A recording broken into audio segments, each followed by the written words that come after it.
नमस्कार, जय सिया राम, भारत माता की जय, वंदे मातरम। आप सभी लोगों का फिर से एक नई वीडियो में बहुत बहुत स्वागत है। मैं हूं आपका फेवरेट केमिस्ट्री फैकल्टी निशान नोई शर्मा सर।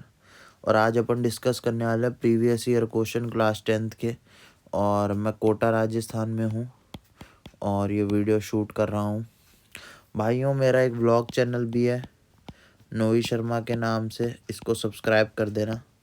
चलिए most important PYQs previous year questions of class 10 discuss करते हैं। सबसे पहले चैप्टर जो अपने पास है वो है केमिकल रिएक्शन एंड इक्वेशन। इसमें सबसे पहला क्वेश्चन 2025 में क्वेश्चन पूछा गया है, यानी कि PYQ है 2025 का। In which one of the following situation a chemical reaction does not occur. ठीक, हमें बताना है इनमें से कौन सा ऐसा फॉलोइंग सिचुएशन है जिसमें केमिकल रिएक्शन जो है वो अकर नहीं करती है। Milk is left open at room temperature during summer. Milk को अगर अपन लेफ्ट कर देते हैं open at room temperature during summer, ठीक है। ग्रेप्स गेट फर्मेंटेड, जो ग्रेप्स हैं, जो अंगूर है वो फर्मेंटेड हो जाते हैं। Iron nail is left expose as humid temperature. Iron nail जो होती है, कील जो होती है, जिसको अपन हिंदी में कील कहते हैं, अगर उसको अपन लेफ्ट कर दें ह्यूमिड टेम्परेचर में, वो मेल्टिंग ऑफ ग्लेशियर। बताइए in which of the following situation chemical reaction does not occur. बताओ इनमें से कौन सी रिएक्शन में, इनमें से कौन सी ऐसी सिचुएशन में केमिकल रिएक्शन अकर नहीं होगा। डज नॉट अकर पूछा, ध्यान रखना ये बात। क्या पूछा उसने?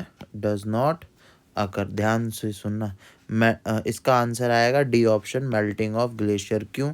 क्योंकि मेल्टिंग ऑफ ग्लेशियर जो है वो एक फिजिकल चेंज है। क्या है वो? एक फिजिकल चेंज है। क्या है वो? एक फिजिकल चेंज है। Hence no chemical reaction occur होगी। अब अपन चलते हैं चैप्टर नंबर 2 पे, एसिड बेस और salt. Acid present in nettle sting. 2024 में क्वेश्चन पूछा, बहुत ज़्यादा इंपॉर्टेंट क्वेश्चन है। जो एसिड, कौन सा एसिड प्रेजेंट होता है नेटल स्टिंग के अंदर? सबसे पहला है अपने पास एसिटिक एसिड, दूसरा है अपने पास मिथेनोइक एसिड, तीसरा है अपने पास टार्ट्रिक एसिड, चौथा है अपने पास सिट्रिक एसिड। सबको पता है मिथेनोइक एसिड इसका आंसर होगा। HCOOH। क्या? HCOOH। आप लोगों के लिए मैं आंसर भी लिख के आया हूँ, तो हर एक क्वेश्चन का आपको आंसर नीचे मिल जाएगा। Third chapter, metal and non metal. A metal and a non-metal that exist in liquid state at room temperature are respectively। ये क्वेश्चन 2024 में पूछा गया है, PYQ है 2024 का, बहुत इंपॉर्टेंट क्वेश्चन है। ध्यान से सुनना। ऐसा मेटल और नॉन मेटल बताओ जो एग्जिस्ट करता है लिक्विड स्टेट के अंदर, किस टाइम पे? रूम टेम्परेचर में। ब्रोमीन और mercury, mercury and iodine, mercury and bromine, iodine and mercury. बताइए क्या होगा इसका आंसर? बताइए, इसका आंसर होगा मर्करी एंड ब्रोमीन। मर्करी जो होता है वो एक लिक्विड मेटल होता है, और ब्रोमीन क्या होता है? लिक्विड नॉन मेटल होता है। तो इसका आंसर क्या आएगा? मर्करी और ब्रोमीन। ठीक है। अब अपन चलते हैं carbon and its compound chapter पे। कार्बन कंपाउंड, पहला point, are good conductor of electricity, are bad conductor of electricity, have strong force of attraction between their molecule. इनमें क्या होता है? स्ट्रॉन्ग फोर्स ऑफ अट्रैक्शन होता है इनके मॉलिक्यूल्स के बीच में। Have week forces of attraction between their molecule. 2024 में क्वेश्चन पूछा गया है।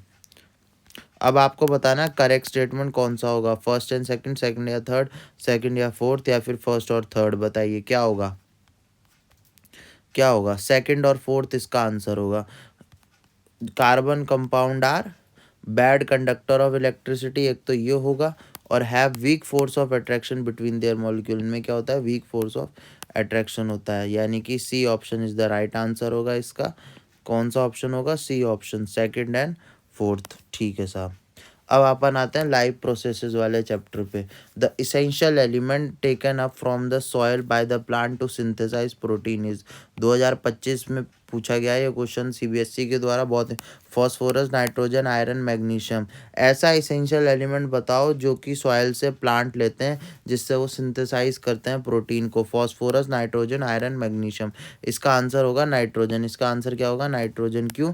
क्योंकि देखो, ये यूज़ होता है किस चीज़ को बनाने के लिए? प्रोटीन को सिंथेसाइज करने के लिए, प्रोटीन को बनाने के लिए, और अदर कंपाउंड को बनाने के लिए।